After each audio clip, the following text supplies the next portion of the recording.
The man who needs nothing is society's greatest threat, not because he's violent or dangerous, but because he can't be controlled.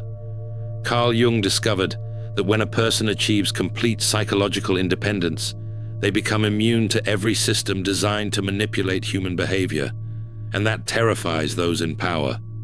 Picture this scene. You're walking through a busy city center. Everyone around you is rushing, scrolling, buying, posting, performing. They're chasing promotions, likes, validation, the next purchase that will finally make them happy. But in the middle of this chaos, there's one person who's completely still, not because they're lazy or checked out, but because they've found something that makes all that noise irrelevant. What I call psychological sovereignty, the state Jung described when he said, "The privilege of a lifetime is to become who you truly are." This person has done something that threatens every corporation, every political system, and every social media platform on Earth. They've stopped needing external validation to feel complete. But here's what makes this so dangerous to those in power. Our entire economic and social system is built on what I call the dependency loop. Every advertisement, every political promise, every social media notification is designed to keep you in a state of perpetual want. Jung observed this pattern in his patients over and over again. In his work, The Undiscovered Self, Jung warned that mass society functions by keeping individuals unconscious of their true nature. He wrote, "The individual has always been unconscious of himself and has remained so. The mass takes care of this automatically. But what happens when someone breaks out of this unconsciousness? What happens when they achieve what Jung called individuation, the process of integrating all parts of the psyche to become a complete, self-sufficient individual? They become what I call the ungovernable man. And that's exactly what scares the system." Carl Jung spent decades studying the human psyche, and he made a discovery that changed psychology forever. He found that most people live their entire lives wearing what he called the persona, a mask designed to fit in with society's expectations. Jung described the persona as a kind of mask, designed on the one hand to make a definite impression upon others, and on the other to conceal the true nature of the individual. Most people become so identified with this mask that they forget who they really are underneath. But Jung discovered something else. When a person begins the process of individuation, when they start peeling away these false layers and integrating their shadow, their anima or animus, and finally connecting with their true self, something remarkable happens. They stop being controllable. This is where it gets dangerous for the system. Jung's most radical insight was about what he called the shadow, all the parts of ourselves we've been taught to reject or hide. He said, "One does not become enlightened by imagining figures of light, but by making the darkness conscious." Here's what I call the shadow paradox. Society teaches you to suppress your anger, your selfishness, your dark impulses. But Jung discovered that when you deny these parts of yourself, you become enslaved to them. You need constant external validation because you're terrified of being seen as bad. But the man who has integrated his shadow, he's done something revolutionary. He's looked at the worst parts of himself and said, "This is also me." He's not controlled by shame because he's already faced what he's ashamed of. He's not desperate for approval because he's already approved of himself, the good and the bad. Jung wrote, "The shadow is a moral problem that challenges the whole ego personality, for no one can become conscious of the shadow without considerable moral effort. But once you make this effort, something incredible happens. You become immune to emotional manipulation." But Jung's process doesn't stop there. After integrating the shadow comes what I call the inner marriage.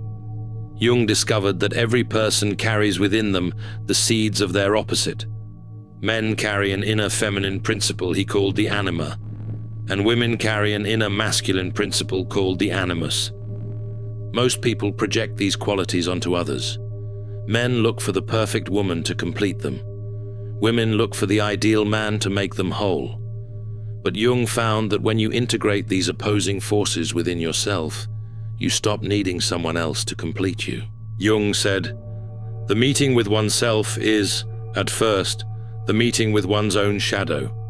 The shadow is a tight passage, a narrow door, whose painful constriction no one is spared who goes down to the deep well. But one must learn to know oneself in order to know who one is." When a man integrates his anima, his capacity for intuition, emotion, and nurturing, he no longer needs a woman to access these qualities. When a woman integrates her animus, her capacity for logic, assertion, and independence, she no longer needs a man to feel strong. This creates what I call the complete individual, someone who is psychologically whole and therefore impossible to control through promises of romantic completion or gender-based marketing. Finally, Jung discovered the ultimate stage of psychological development, contact with what he called the self. Not the ego, not the persona, but the totality of who you are. Jung described the self as the archetype of wholeness and the regulating center of the psyche. When someone reaches this stage, they've achieved what I call inner authority. They no longer look outside themselves for guidance because they've found the source of wisdom within. They don't need gurus, influencers, or experts to tell them how to live because they've connected with their own inner compass. Jung wrote, "Your vision becomes clear when you look into your heart. Who looks outside dreams. Who looks inside awakens." The awakened person is the most dangerous person in any society because they can't be sold a dream. They're already living their truth. Now here's where it gets really interesting. When someone achieves this level of psychological independence, the system responds in predictable ways. They label you as selfish, antisocial, or dangerous. They try to shame you back into dependency. Jung observed this pattern in his own life. When he broke away from Freud and developed his own theories, he was ostracized by the psychological establishment. When he refused to conform to academic expectations, they tried to discredit him. But because he had done the inner work, their attacks couldn't touch his core sense of self. This is what I call the immunity factor. When you've integrated all parts of your psyche, external criticism can't destabilize you because you've already faced and accepted your own darkness. You're not perfect, but you're complete. And completeness is far more powerful than perfection. Let me show you exactly how dangerous this is to our educational and institutional systems. The entire structure depends on what I call the expert dependency model. Every institution is designed to make you believe you need someone else's authority to understand truth. Can't understand psychology? You need a degree. Can't make decisions? You need a guru. Can't find meaning? You need a religious leader. The message is always the same. You are not qualified to think for yourself. But Jung's individuated person has achieved what I call inner authority. They've developed their own capacity for critical thinking and don't outsource their judgment to experts. Jung wrote, "Your vision becomes clear when you look into your heart. Who looks outside dreams. Who looks inside awakens." They question everything, including Jung's own teachings. They understand that true wisdom comes from integrating external knowledge with inner knowing. They're not anti-intellectual, but they refuse to substitute someone else's thinking for their own psychological development. Jung himself warned against this kind of intellectual dependency. He said, "Thank God I am Jung and not a Jungian." The individuated person learns from teachers, but never becomes a follower. The threat extends beyond economics into politics. Political systems depend on what I call the savior complex, the belief that someone outside yourself can solve your problems. Vote for me and I'll fix the economy. Follow this ideology and you'll find meaning. Join this movement and you'll belong. But Jung's individuated person has done something radical. They've taken responsibility for their own psychological development. Jung warned, The mass-minded man, as an extension of his own personality, sees his personal experience confirmed by politics. But the individuated person doesn't look to politics for personal validation. They understand that external change must follow internal change. They're not waiting for the perfect leader or system to save them because they've saved themselves through psychological work. And that makes them immune to the fear-based messaging that drives political engagement. Nowhere is this threat more visible than in our relationship with social media. These platforms are designed around what I call the validation addiction, the constant need for likes, comments, and shares to feel worthy. But Jung's individuated person has achieved something that breaks this entire model. They've developed what Jung called a personal relationship with the unconscious. They don't need external validation because they're connected to their own inner source of worth. Jung wrote, "The most terrifying thing is to accept oneself completely. But once you do this inner work, the opinions of strangers on the internet become irrelevant. You're not performing for an audience because you're not seeking their approval." This creates what I call the attention drought. When someone stops feeding the algorithm with their need for validation, they become invisible to the system. And a population of people who don't need likes and shares threatens the entire social media economy. But perhaps nowhere is this transformation more threatening than in relationships. Our entire dating and marriage culture is built on what I call the completion myth, the idea that you need another person to make you whole. Jung had a different vision. He wrote, "The meeting of two personalities is like the contact of two chemical substances. If there is any reaction, both are transformed. But this transformation can only happen between two people who are already complete within themselves. The individuated person doesn't enter relationships from a place of need, but from a place of wholeness. They're not looking for someone to fix them, complete them, or save them from loneliness. They're looking for someone to share their completeness with. This creates what I call the conscious partnership, a relationship between two sovereign individuals rather than two needy halves trying to form a whole. And this kind of relationship can't be exploited by industries that profit from relationship dysfunction. Now, I need to address something crucial here, what I call the spiritual bypass. Many people hear about Jung's ideas and try to skip the hard work of integration. They want to be enlightened without facing their shadow. They want to be awakened without doing the psychological heavy lifting. Jung was clear about this trap. He said, "The most dangerous thing is to interfere with a natural process of development.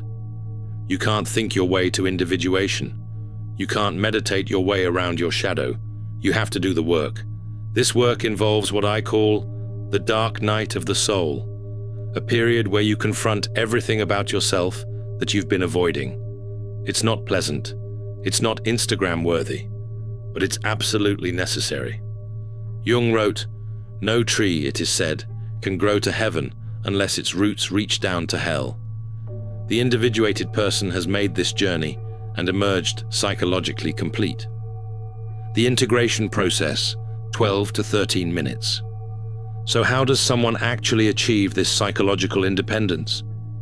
Jung outlined a specific process that I call the 4 pillars of individuation. First, shadow work, identifying and integrating the parts of yourself you've rejected. Jung said, "Until you make the unconscious conscious, it will direct your life, and you will call it fate." This means looking honestly at your anger, jealousy, selfishness, and other negative emotions instead of suppressing them. Second, anima-animus integration, developing the opposite gender qualities within yourself.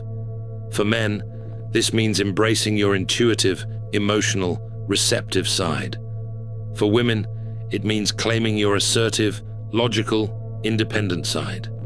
Third, persona recognition, understanding the difference between who you really are and the mask you wear for society.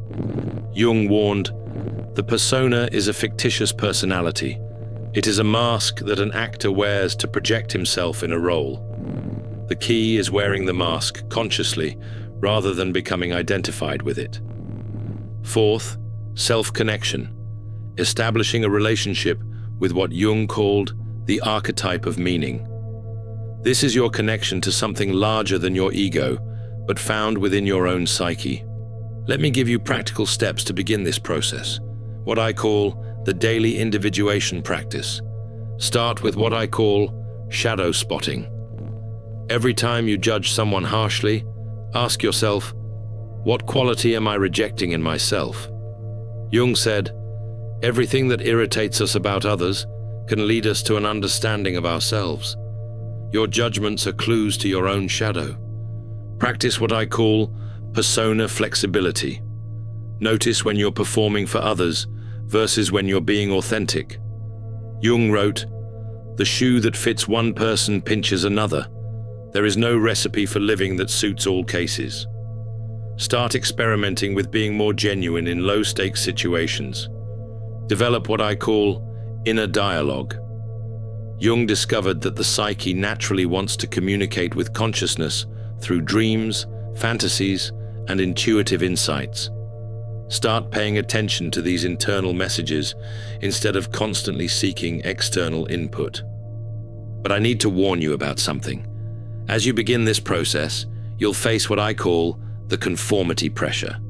Family, friends, and society will try to pull you back into your old patterns. Jung experienced this himself when he broke away from conventional psychology. He wrote, "The privilege of a lifetime is to become who you truly are. But becoming who you truly are often means disappointing people who are comfortable with your false self. You'll be called selfish for setting boundaries. You'll be called difficult for refusing to play games. You'll be called antisocial for not participating in meaningless social rituals. But remember, these reactions prove you're on the right path." Comment: if people started treating you differently when you found your backbone. They sensed the change before I announced it. The system only resists what threatens it. If your growth towards psychological independence is making others uncomfortable, that's evidence you're breaking free from their control. One of the hardest parts of this journey is what I call the authentic loneliness. As you stop performing for others, you may find that some relationships were based on mutual performance rather than genuine connection. Jung warned about this. He said, "The most terrifying thing is to accept oneself completely. When you start accepting yourself completely, you realize how many people in your life only accepted your persona. But here's the paradox. This loneliness is actually freedom. You're no longer surrounded by people who only like you when you're pretending to be someone else. You're creating space for authentic connections with people who can love your real self. And most importantly, you're developing the most important relationship of all, your relationship with yourself." Jung wrote, "The privilege of a lifetime is to become who you truly are. This requires being willing to be alone with who you actually are." As you progress through this process, something remarkable happens. You experience what I call the power shift. Instead of trying to get power from external sources, approval, status, control over others, you start accessing your own inner power. Jung called this self-actualization.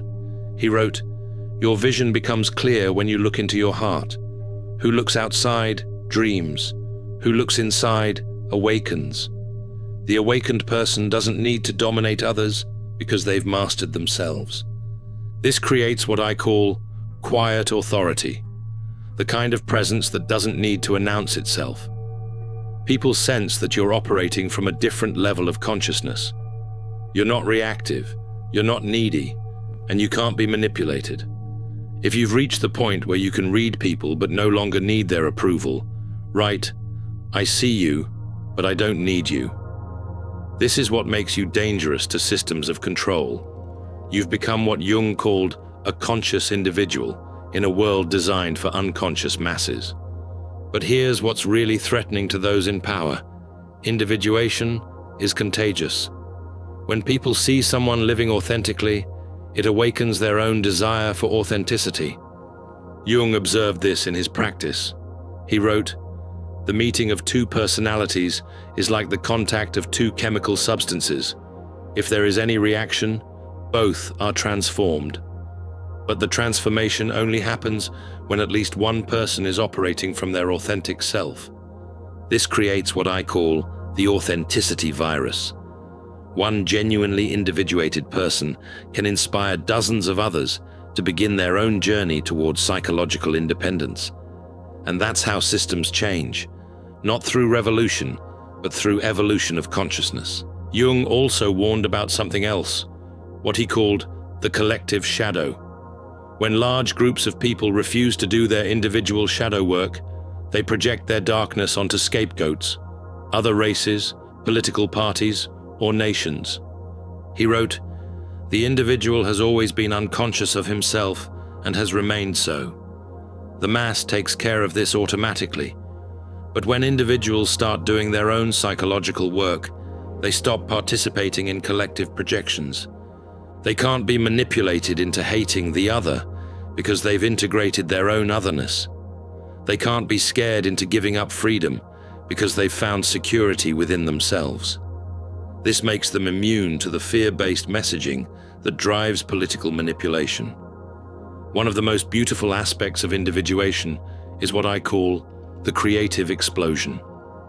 Jung discovered that when people connect with their authentic self, they naturally become more creative. He wrote, "The creation of something new is not accomplished by the intellect, but by the play instinct acting from inner necessity. The individuated person creates from inner necessity rather than external pressure. They're not trying to impress others or gain fame. They're expressing their unique perspective because it's their nature to do so. This creates what I call uncorrupted art, creative expression that can't be bought, sold, or controlled by market forces." Jung realized that individuation wasn't a new concept. He found the same process described in wisdom traditions around the world, from Christian mysticism to Eastern philosophy to indigenous shamanism. He wrote, "The individual has always been unconscious of himself and has remained so, but in every culture there have been those who achieved consciousness. These individuals became the wisdom keepers, the ones who couldn't be controlled by temporal power. This is why authoritarian systems always target the wise ones first. They represent an alternative to external authority, the possibility of inner authority. And that's the ultimate threat to any system based on control. In our digital age, individuation is more important than ever. We're bombarded with messages designed to keep us unconscious. Social media algorithms, targeted advertising, polarized news cycles. But Jung's individuated person has developed what I call psychological immunity. They can navigate these systems without being controlled by them. They use technology as a tool rather than being used by it. They're not addicted to notifications because they're not seeking external validation. They're not triggered by political content because they've integrated their own shadow. They're not manipulated by advertising because they know who they are and what they actually need. The individuated person also has a completely different relationship with money and material possessions. Jung wrote, "Your vision becomes clear when you look into your heart. When you're clear about what you actually value, you stop buying things to fill psychological voids. You understand the difference between wants and needs. You're not impressed by status symbols because you know they're just external markers of inner insecurity. You're not afraid of losing material possessions because your sense of worth isn't tied to what you own. This creates what I call economic freedom, not having more money, but needing less to feel complete. And someone who doesn't need to consume constantly is a threat to consumer capitalism." Jung also discovered that individuation has profound health benefits. He wrote, "Neurosis is always a substitute for legitimate suffering. When you stop running from your psychological truth, your body stops manifesting that avoidance as illness. The individuated person experiences what I call psychosomatic harmony. Their mind and body are aligned because they're not constantly fighting internal conflicts. They're not stressed about maintaining false personas or suppressing authentic impulses. They sleep better because they're at peace with themselves.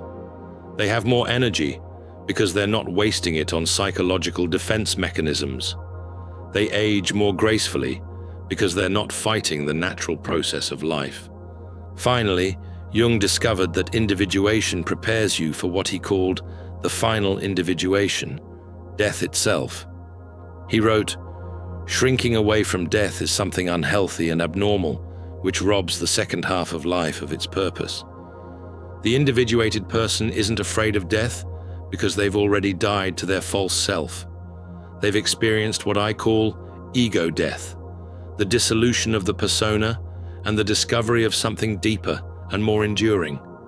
This gives them a quality that's both peaceful and powerful. They're not clinging to life out of fear, so they can live more fully. They're not avoiding death through denial, so they can embrace each moment more completely. So here's my challenge to you. Stop waiting for the world to change and start changing yourself. Stop looking for external saviors and become your own hero. Stop seeking validation from others and start the process of validating yourself through inner work. Jung wrote, "The privilege of a lifetime is to become who you truly are." This is your invitation to claim that privilege, to become dangerous to systems of control, not through rebellion, but through psychological independence. Start with one small step. Notice one way you're performing for others instead of being authentic. Question one belief you've never examined. Integrate one aspect of your shadow that you've been rejecting. Remember, the man who needs nothing from the system becomes immune to the system. And in a world designed to keep you hungry, wanting, and dependent, that's the ultimate act of rebellion. If you recognize yourself in these transformation patterns, write this. My breaking point became my breakthrough. The man who needs nothing is society's greatest threat, not because he wants to destroy anything, but because he can't be controlled by anyone. He's done what Jung called the work of a lifetime. He's become who he truly is. And once you've tasted that level of psychological freedom, you can never go back to being unconscious. You've become what Jung called a conscious individual in a world of unconscious masses. That's your power. That's your threat to systems of control. And that's your gift to a world that desperately needs people who can't be bought, bullied, or broken. If this resonated with you, and you want to dive deeper into Jung's psychology of the rare individual, check out my video on the rare aura only true empaths carry, where I explore Jung's insights into the highly sensitive person who sees what others miss. The journey to psychological independence starts with a single step. Take it today. Thanks for watching. See you in the next dimension.